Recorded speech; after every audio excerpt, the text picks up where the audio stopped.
L'actualité plus. Comprendre, décrypter, analyser et commenter l'actualité sociopolitique, économique et culturelle en Guinée.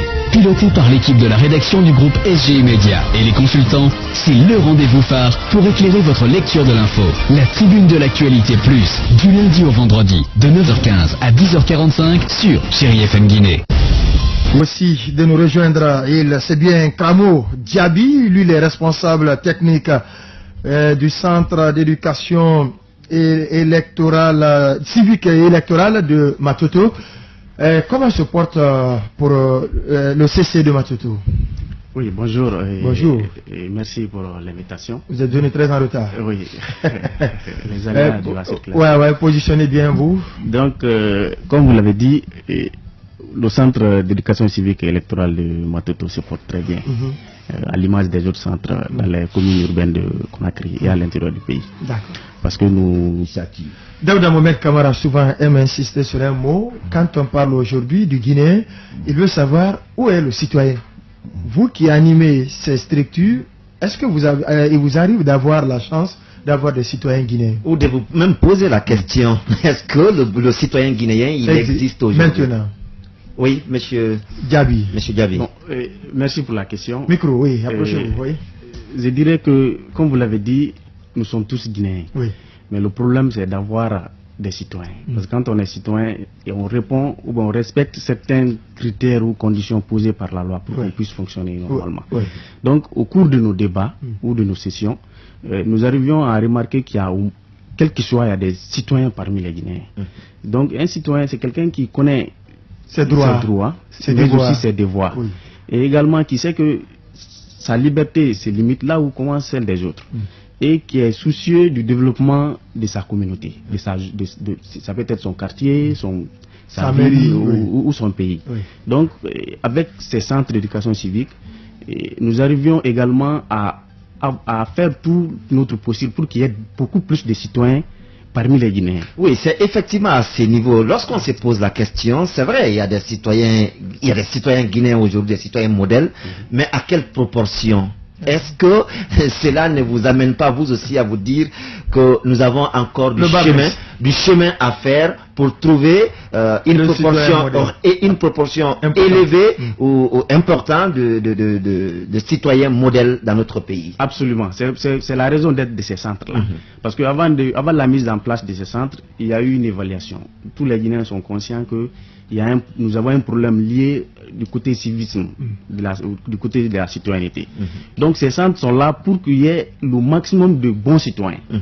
Et on sait, même quand vous sortez tout de suite pour aller chez vous, vous remarquez des comportements qui sont pas civiques. Et un exemple, nous avons mené des activités avant celles qui sont liées aux élections, des zones portes ouvertes, qui étaient spécialement orientées sur la citoyenneté et le civisme, telles que la gestion des ordures ou le bon comportement post-Ebola.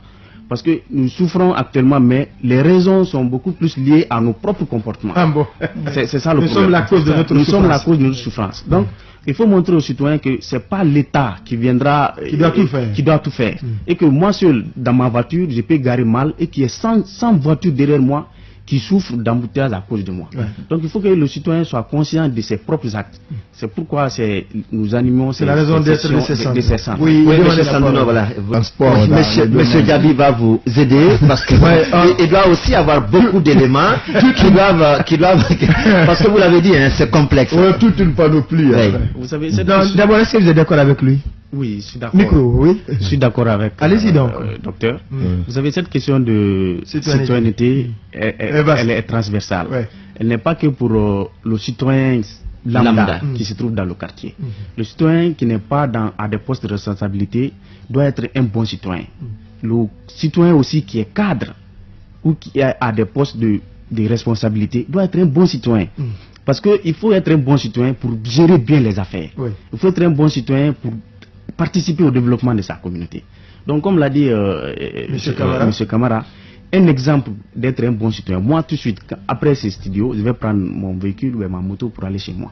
Il faut que sur mon chemin de retour, que je comprenne que je ne suis pas seul sur la route. et que tout comportement qu'ils poseraient sur la route va avoir des incidences sur la circulation, sur d'autres. Donc il faut que je roule comme la loi me le demande.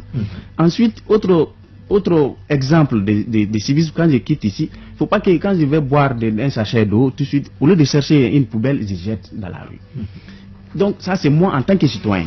Mais lorsque c'est l'administration, parce qu'on dit que c'est un perpétuel recommencement, mais il faut que l'administration soit garante. Parce qu'actuellement on est encore en train de curer les caniveaux, mais c'est pour combien de temps? Voilà, c'est que l'administration doit être garante du civisme.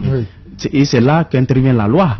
Parce que le citoyen, quel que soit la punition, il faut que l'État veille, nos responsables veillent à cela. Et cela commence par nos responsables à la base, comme les chefs de quartier, comme les conseils communaux. Parce que quand on dit l'État, les gens, ce n'est pas un président qui va développer directement un pays.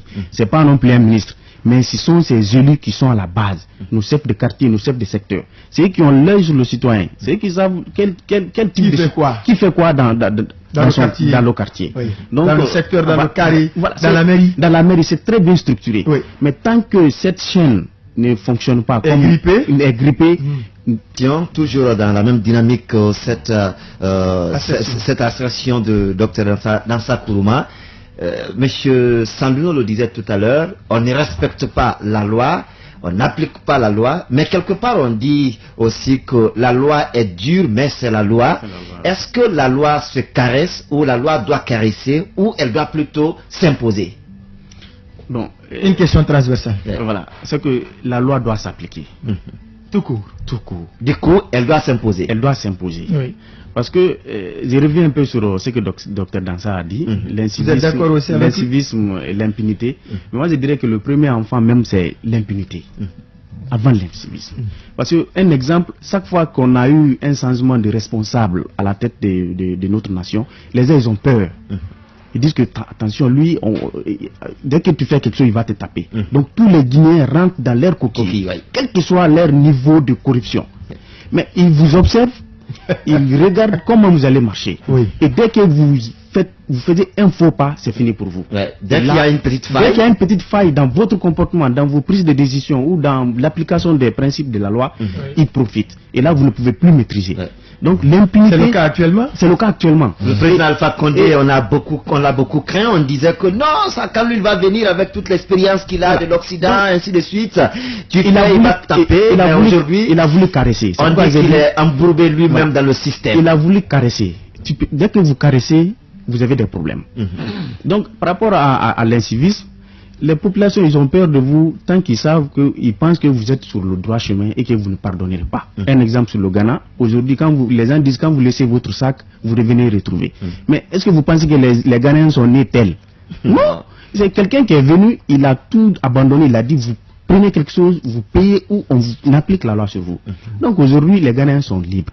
C'est la même chose qui doit se passer dans tous les pays. La Guinée ne fera pas exception. Et par rapport au civisme, c'est vraiment transversal. Ce n'est pas que l'école qui éduque. Ce n'est pas que l'administration qui éduque, mais ça commence dans les familles. J'écoutais Dr Saran Daraba qui disait que un citoyen est ce que sa famille a voulu qu'il soit. Parce qu'un enfant naît comme un papier rame, rien dessus. C'est aux parents d'inscrire tout ce que vous voudrez sur l'enfant par rapport à son éducation. Et il y a eu des réformes dans le système éducatif qui ont fait qu'aujourd'hui, il y a un fossé entre l'école et la famille. Ils ont fait des réformes, ils ont dit qu'aujourd'hui, on ne bat plus un enfant, il faut plus de fouets à l'école. Donc, les parents, maintenant, jour d'aujourd'hui, dès que vous touchez un enfant, même dans le voisinage, vous touchez un enfant, il pleure, il va vers le parent, c'est les cris du parent. Il ne demande même plus qu'est-ce que mon enfant a fait. Il dit pourquoi vous battez mon enfant, c'est mon enfant. Alors qu'il est impossible pour un parent d'éduquer seul ses enfants. Surtout que les enfants sont aujourd'hui abandonnés à l'école. Le soir, on vient les prendre pour les ramener à la maison. Le papa a combien d'heures pour s'entretenir avec lui? Et il lui achète son ordinateur. La connexion est là 24 heures sur 24. Téléphone luxe. Il a la possibilité de naviguer partout. Voilà. La famille aujourd'hui, la responsabilité de la famille dans la fabrication du citoyen guinéen. La responsabilité de la famille dans la fabrication du citoyen a une grande importance, parce que revenons un peu à la base. Un père de famille qui ne rentre qu'à 21h ou 23h ou voire plus, est-ce que c'est son enfant qui va rentrer tôt? Et ce qui fait que... La violence, on va quitter la famille, on va aller à l'école. Parce qu'aujourd'hui, on comprend réellement que la famille, elle a démissionné dans l'éducation. Elle se contente juste de l'entretien de l'enfant, mais on rejette tout à l'école. Est-ce qu'aujourd'hui, pour former un enfant ou pour avoir un enfant modèle, faut-il pas avoir un enseignant, un éducateur modèle? Est-ce que aujourd'hui les pratiques même dans les écoles des enseignants peuvent nous donner espoir qu'on peut bien avoir dans 10 ans, 30 ans des citoyens modèles? Quand un professeur dit en classe ne fumez pas, la cigarette n'est pas bonne, ne faites pas ceci, et lui-même de l'autre côté il suit avec il sort avec ses élèves filles, il boit avec ses élèves garçons, et il fait la transmission sexuelle des notes, comme on le dit dans les écoles aujourd'hui. Est-ce que vous pensez que après la démission de la famille dans l'éducation, l'école est-elle aujourd'hui bien placée pour relever le défi? Bon, elle est transversale cette question. Elle est transversale cette question aussi. Mais ce que moi je peux dire, c'est que l'école au jour d'aujourd'hui n'est pas vraiment, ne nous garantit pas une formation ou une éducation civique pour les enfants. Je donne un exemple, mais les raisons aussi sont nombreuses. Nous avons au niveau de l'école des personnes qui ne sont pas enseignants ou éducateurs de formation. C'est vrai, l'État a construit une institution, ou bien même des institutions, il y a les génies, il y a même dans les privés aussi. Voilà, il y a l'Ambani qui forme normalement des personnes qui doivent donner, qui doivent enseigner. Ouais, la pédagogie, la psychologie de l'enfant. La psychologie, où tout est donné comme formation. Mais au contraire, à l'inverse, on retrouve dans les salles de classe des jeunes qui ont fini l'université, qui ont grouillé, n'ont pas eu où travailler, et directement, comme ils peuvent donner quelques informations, ils se retrouvent dans l'enseignement. Il y a un problème, parce qu'ils n'ont pas la pédagogie, ils n'ont pas la déontologie de former ces enfants. Même pas l'éthique. Parce qu'ils n'ont pas l'éthique. Ce n'est pas que les formules mathématiques ou les leçons à bûcher qu'on donne aux enfants. Quel que soit un bon professeur, vous commencez votre matière. Si c'est la géographie, mais à des moments donnés, vous partez sur d'autres sujets pour que les enfants comprennent comment fonctionne ce monde-là. Ça, c'est un problème. Et deuxièmement, nous avons vu dernièrement des enseignants qui ont grévé parce qu'ils n'ont même pas le minimum. Vous imaginez quelqu'un qui a fait 3 ans, 4 ans, 5 ans avec l'État, en train de donner de son temps, et un beau jour, il se retrouve sans rien. Ils n'ont pas de la morale. Ils sont pas prêts à donner ce qu'ils doivent donner à ces enfants-là. Donc, pour que nous ayons des bons enfants, il faut avoir des bons parents et des bons encadrés. Ce qui veut dire qu'il faut avoir un État qui a la capacité de gérer ces deux niveaux. Donc c'est une chaîne. C'est une chaîne. Que vous soyez parent ou enseignant, vous vous retrouvez dans un État, dans une république. Alors que tout revient à cette république-là pour que les choses puissent fonctionner. 3 invités, mesdames et messieurs, ici dans ce studio et sur ce plateau, Ibrahima Dr Yatara, analyste politique, et monsieur Kalamo Diaby, responsable technique à CC Matoto, et monsieur Albert Farah Sandouno, responsable technique de la même structure du côté de Dixie. Quittons l'éducation civique à l'éducation électorale. Docteur, ce n'est pas que saisie, ce n'est pas que l'informatique.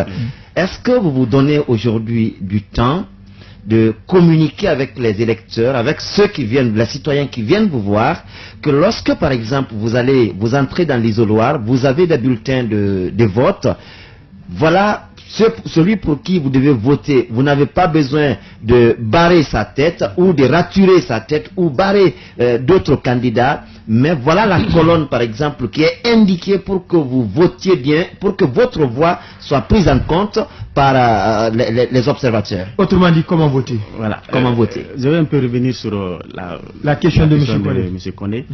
Les centres d'éducation civique électorale. C'est que quand l'éducation électorale est incluse dans l'éducation civique.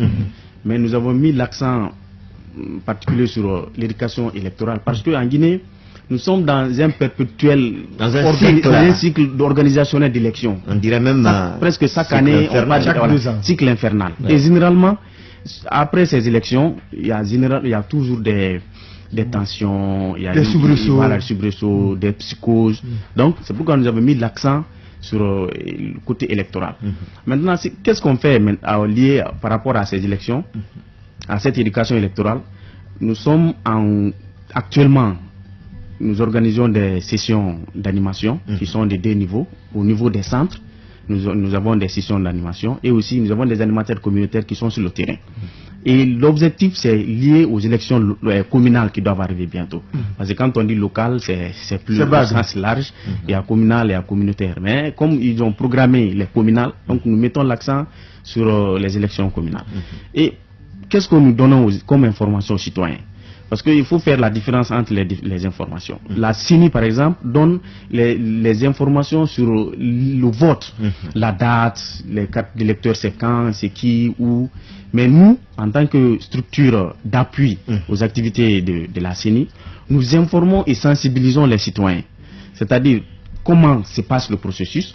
Parce que normalement, un citoyen doit être informé du niveau du processus électoral. Quand vous sortez de votre bureau tout de suite là, quand vous demandez à un citoyen, normalement il doit être capable de nous dire par rapport aux élections communales, nous sommes à tel niveau. Mais en Guinée, il y a ces problèmes. Les citoyens, ils ont tendance à laisser tomber tout ce qui est processus électoral. Alors que pour avoir une élection... Parce que M. Diaby, en Guinée, on nous a habitués aussi à dire à telle date on va aller aux élections, cette date approche, on dit non, ce n'est plus ça, ou parfois on ne communique même pas la date ou bien elle passe. Maintenant, avec ces centres, les sessions qu'on organise dans cet an, nous sommes dedans maintenant là, nous avons compris que les citoyens même, ils veulent aller à ces élections. Parce qu'ils ont compris...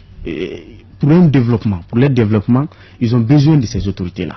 Ce n'est pas le chef de l'État ou son gouvernement qui viendra développer à la base. C'est impossible. C'est les chefs de secteur, c'est les chefs de quartier, c'est les conseils communaux. Et pour que les délégations spéciales qui sont là actuellement, ils doivent faire 3 mois, maximum 6 mois. De ce fait, la loi ne les autorise pas à prendre certains engagements au nom de la communauté. C'est pourquoi nous sommes bloqués.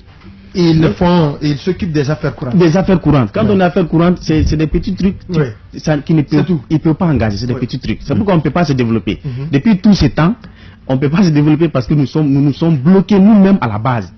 Donc les autorités, ils jouent peut-être un jeu qui retourne contre eux. Peut-être ça les arrange parce qu'ils gagnent leur propre argent intrinsèque, mais ça joue contre eux parce que c'est difficile pour eux de défendre un résultat.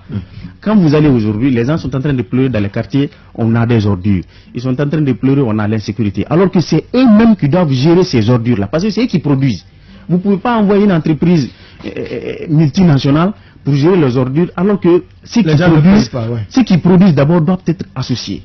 Et l'administration est tellement organisée de telle sorte que si les producteurs même, ceux qui produisent les ordures sont associés à la gestion, à travers les chefs de secteur et les chefs de quartier, la gestion des ordures sera beaucoup plus facile. Mais vous ne pouvez pas dire quelqu'un venir ramasser alors qu'il ne connaît même pas le terrain.